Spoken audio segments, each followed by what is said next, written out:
good, my people? Was good. Back at it again with another episode of that Called Up after a wonderful NFL week. It's your boy Don Sasson with my illustrious co-host. It's your man Beast No Supplement. What's pop?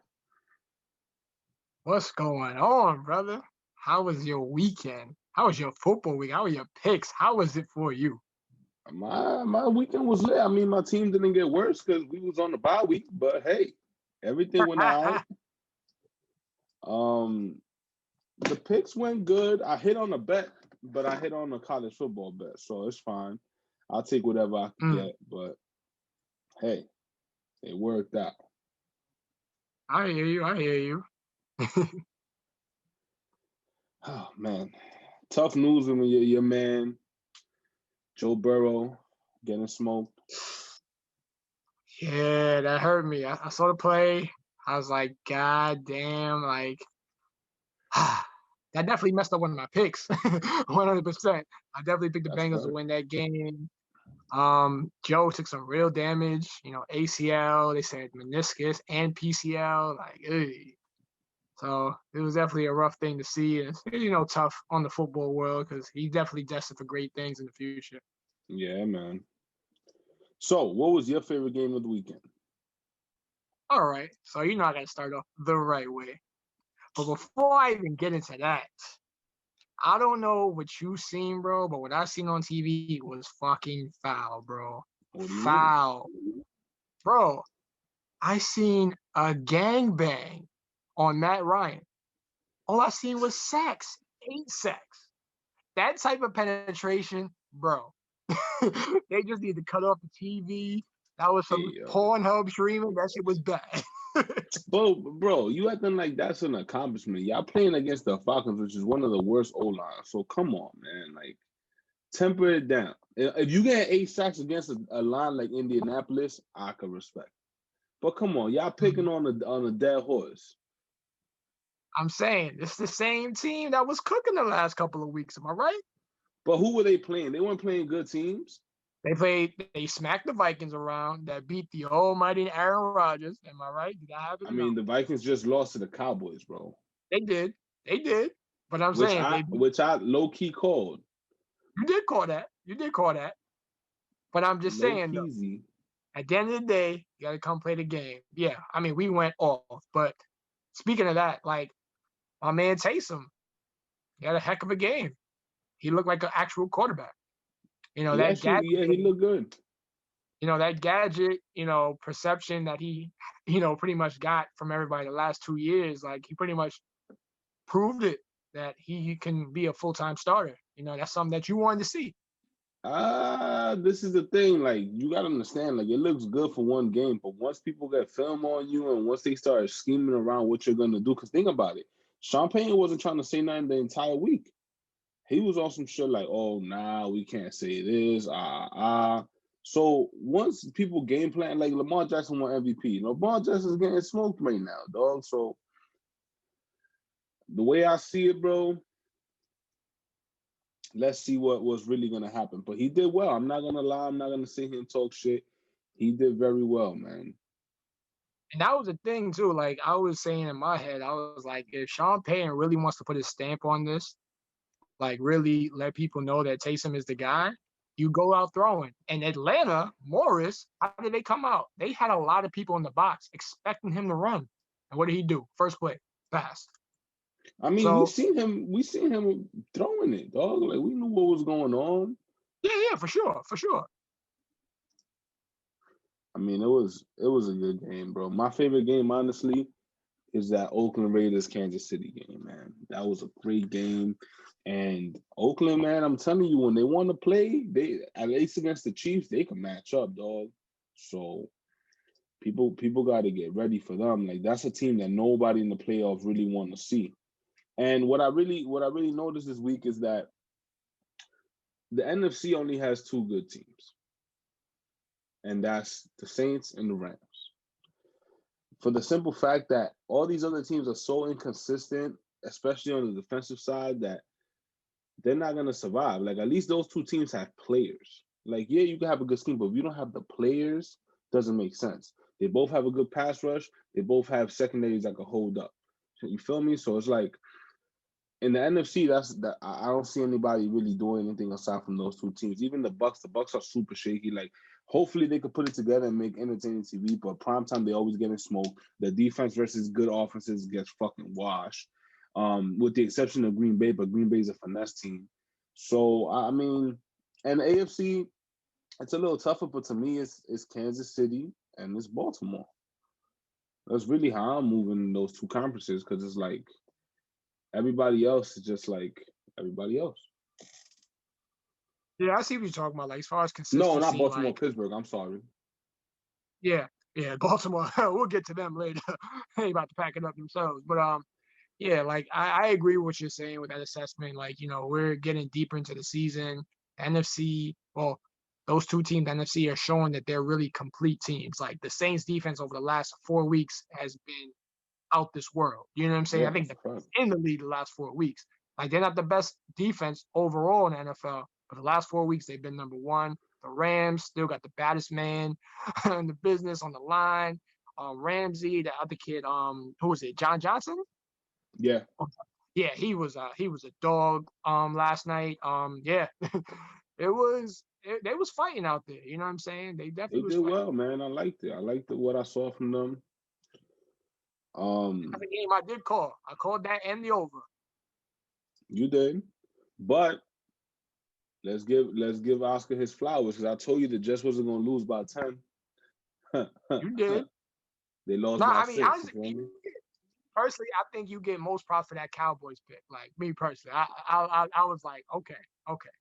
Nah, bro, something about it. I don't know, man. Like I saw the way they finished up their last game, and then I don't know, Minnesota. They look good, but it's like you could get around it. There's ways around that team. They're not the same Minnesota team. So I'm like, it's looking like they could do something. But I still don't trust Andy Dawson. He's a fucking bum. He's a screw. Like, I was surprised about Cousins. Cousins was doing pretty solid, but like we're not gonna go against that defense. That defense ass as well.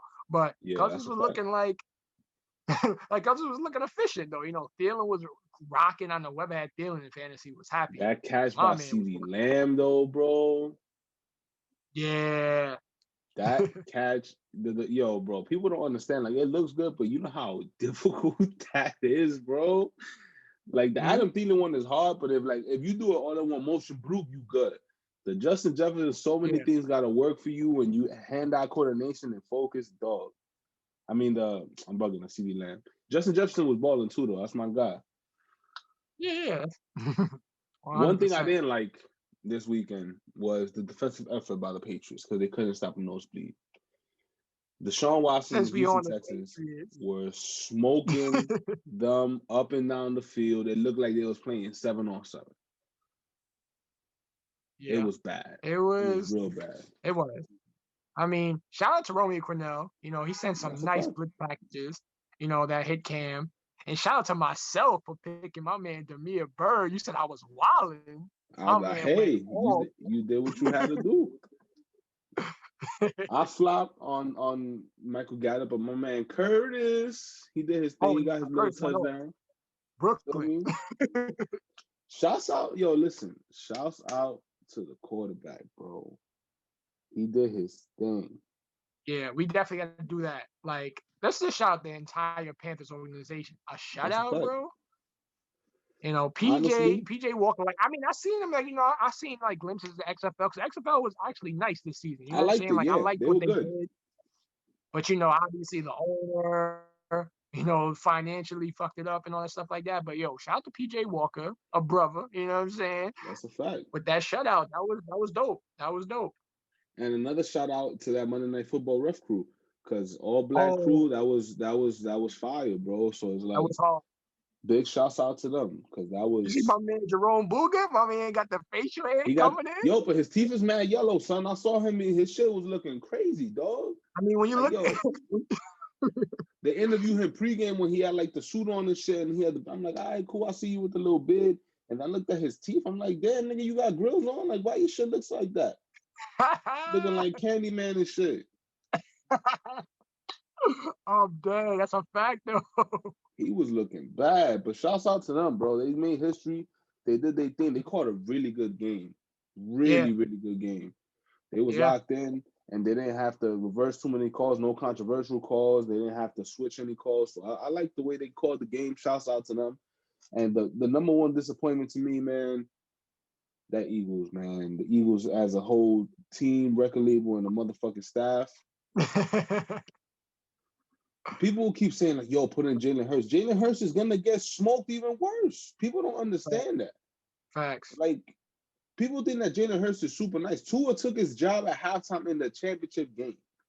Then he couldn't beat him out for the rest of the year. He had to go to Oklahoma, and he was basically playing 7-on-7 every game because the fucking Big 12, the defense sucks.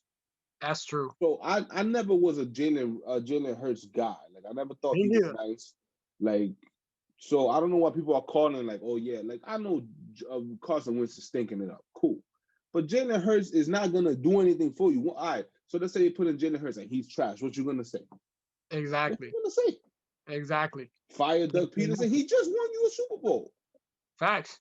He just won you a Super Bowl, bro. So people, the fact that like fans are like, oh, now you got fired. Doug, like, who you gonna hire? Who? Like it'll be another Andy Reid story.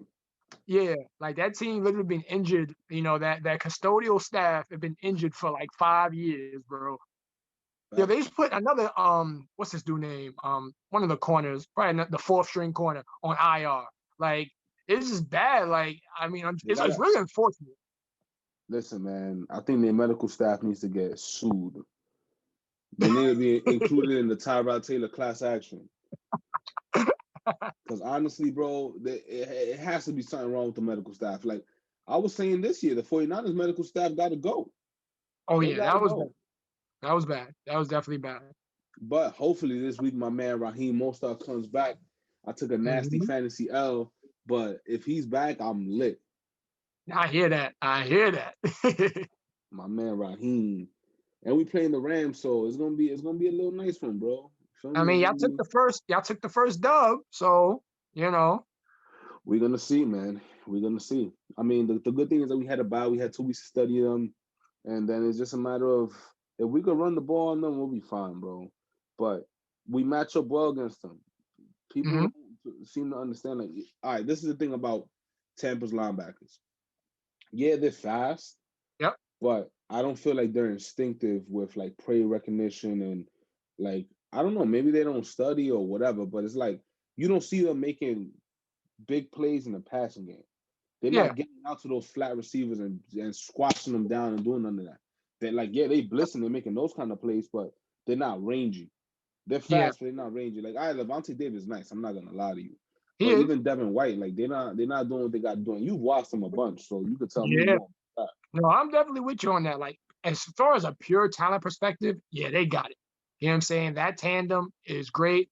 But I mean, me personally, now I'm thinking that with your boy Alexander on our team, with Demario Davis, I think we have the best Demario Davis is a monster, bro. He's an animal. But I'm saying with Quan Alexander, with his speed, and you told me what he brings to the team. You said he brings passion. You know what I'm saying? Like, yeah, he missed tackles, you know, his injuries, you know, and all that stuff like that. But with him on the field, it gives Demario Davis time to roam. He don't got to really, you know, think about doing everything. So it's like, yo, that linebacking core, probably the best in the league, bro. Those two. That energy, man. Energy goes a long way. People don't understand that. Yeah. And that's the reason why the Rams are a little tough now. The Rams was a finesse team, if y'all forgot. Jalen Ramsey gets in there, and now they dogs.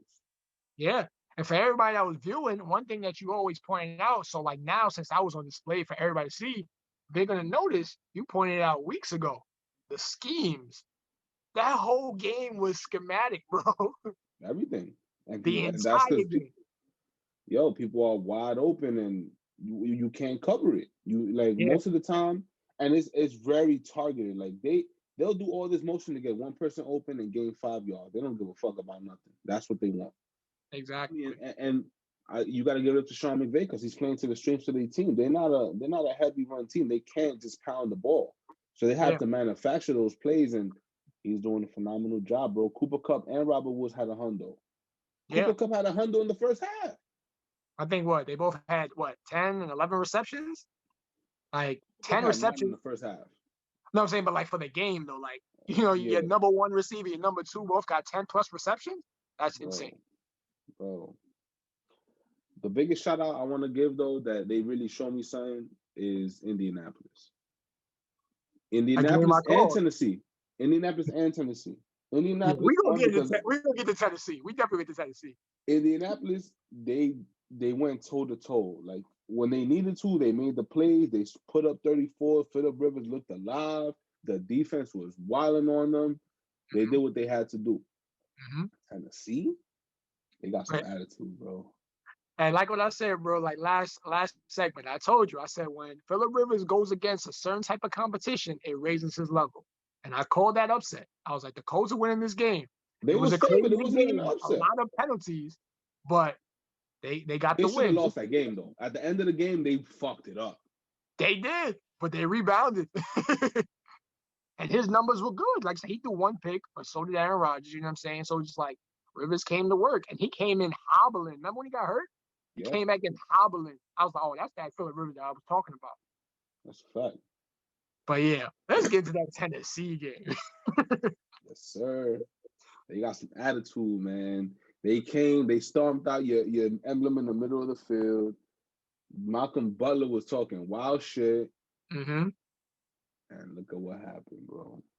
Yo, bro, I don't know if it's me. Like, it's just like, it seems like the Ravens, when they play the Titans, it's like a JV versus a varsity scrimmage, bro. It's like, when I say it that way, it's like, because they get manhandled. Like, you seen what Hold AJ on. Brown did? That is true, but hold on. Calais Campbell wasn't playing, and another one, the interior lineman wasn't playing. So that matters a lot. Oh, it does. It goes far. Obviously, you know, you're a 49er fan. You had the most injuries this season as far as top player goes. But I'm saying, like, if we go back to like that last year championship, like, and the championship game, like, you got Derrick Henry just bodying people, but we expect that from Derrick Henry. AJ Brown, grown man strength, dragging people into bro. Him and DK Metcalf they man. So it's like, and that's the thing, bro. Like a lot of people, let's just put this out here for the people. That picture that DK, got all the praise for, AJ Brown was the dude next to him. That's a fact. That's a fact, bro. They went to So school let's together. not They the forget. same build. Animal, grown man. Yo, listen, man. Speaking about the Ravens and kind of transitioning to what we need to talk about, it ain't looking good for them on Thursday, bro. Not at all. Not at all. J.K. Dobbins and Mark Ingram. Not that it matters because those two wasn't doing shit anyway. Mm-hmm. They on the COVID list. Yeah. They on a short week. They playing the number one team in the AFC. They're playing away. And they don't match up well against Pittsburgh. Like Baltimore's offense versus Pittsburgh's defense is not a good matchup for them. Yeah. So I don't know, man. They're gonna have to play with a lot of heart to come away with a W there because it's not looking good for them. And then that 6-5 record, I don't know. Bro, and that outside linebacker, Judon, he's on the COVID list as well. He is? Judon's nice. I know. So Matthew Judon is nice. Damn, like that's I said, bad. it's looking real bad. Oh yeah, one thing before we finish up on that part, let's acknowledge, shout out to Drew Lock. Yo, that was surprising. What'd you think about that bench? About Tua? Yeah. I would have let him keep playing. Mm-hmm. You gotta he was getting smacked though. I'm not gonna lie to you, but it's like at the end of the day, it's like just let him play. He gotta learn how to get through that. He does. And then it's like, I don't know, I understand but the game wasn't out of reach. When New England they pulled Cam Newton versus the 49ers, the game was out of reach. It was over. Yeah. So it's like there's no need for it. But the game was still within reach. It was a 7-point game. Yeah. So I don't know, man. You just gotta let him play. I didn't like the benching, but I understand it. You don't want to get him hurt because he's been getting hit all game. But it's like if he's out there, he's out there. You gotta let him play ball. Yeah. But shouts out to the Broncos, man. Yeah, I don't know if my man Flores got the word that Joe is out because there was one hit that looked kind of crazy, and he got up and he probably said, "All right, I'm pulling the plug." So that's what probably happened. Throw in the damn towel. The Rocky edition. Facts. Nah, man, but like I said, man, Thursday the matchups. That's the only matchup that's good because the Houston-Detroit game, Houston's winning that game. I have no faith in Detroit. Matt they're already telling people that the players don't like him, that he's arrogant, that he didn't play before, so they don't fuck with him, and they like he's just riding Bill Belichick's dick, like, oh, he's nice because of that. But everybody's like, oh, it was Belichick, and nobody fucks with him. So if you don't fuck with your head coach, you're not gonna be a successful team. Period. Yeah. So he's gonna go back on the shelf. He's probably gonna go back to New England, and then they're gonna show up their defense because he's a good coordinator. He's not a good head coach. Houston's doing their thing. They need to hire a homeboy from the Chiefs, Bielemy. That's who they need to hire. Like they need to call that man right now. Yeah. But Houston, and the thing about it, Houston's defense played very, very well, man. Like, JJ Watt had to have like 5 or 6 swatted balls during the game versus the Patriots, bro. Like they play up to the competition. Not saying that the Patriots are a great competition, but it's like they play good. And then Washington and Dallas, I'll give Dallas that game, bro. I don't trust Washington either. They super shaky, and Dallas is like they fake feeling themselves now. So that's the way I'm looking with all those picks. And we could call them right now. Yeah, I mean, I completely agree. As far as winning is concerned, you know what I'm saying? Like, but back to what you saying about Matt Patricia, like I remember who was it, Darius Slade before he went to Philly. You know what I'm saying? He was the first one to say, like, nah, this thing is a dick. You know what I'm saying? Like, he's just an arrogant dude. Like you said, he's on the coattails of Bill Belichick. And like you said, that gave him the cachet, right?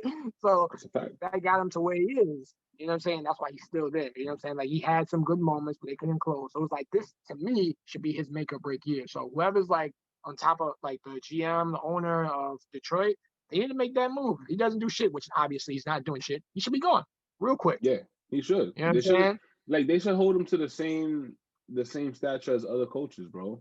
Especially minority coaches, because the minority coach has 2 bad years like him, you finish. Goodbye. Shit. Remember the shit that actually pissed me off? Remember when Lovey had that job in Tampa? That's a fact. Bro, Jameis Winston first year. After 2 years, that was it. Then my man Lovey just quit. Like, yo, and he's pushing Illinois, though. Illinois looking good. They're playing Ohio State, and I don't think they're gonna beat them, but there's gonna be a close game. But also Steve, he was the coach of Arizona before they he was a coach for a year. He was the defensive coordinator for the Panthers, and now he's where is he right now? He's on the team that wears red. I forgot what team it is, but it's always just like they pull the plug on black coaches real quick, which is bad. But they do. Hey, they do. But I just want Eric Bieniemy to get that Houston job because he could really turn it up and do what they got to do, even though they got no picks. Bro, Houston are Chargers, bro. Like, I just want to see that man flourish in whatever offense. He got a lot of young. If he gets that Chargers job, it's over. If he gets that Chargers job, it's over, bro. That's the team to beat, like legit. If he gets that Chargers job, he's good. Because your man Justin Herbert is wilding. Like, he would make that man, like I said, he's already wilding. We don't even know who the coordinator is. So with him, forget about it. That's a fact, bro. And they got good personnel, bro. It's not like they have bad. They whole personnel top down is good.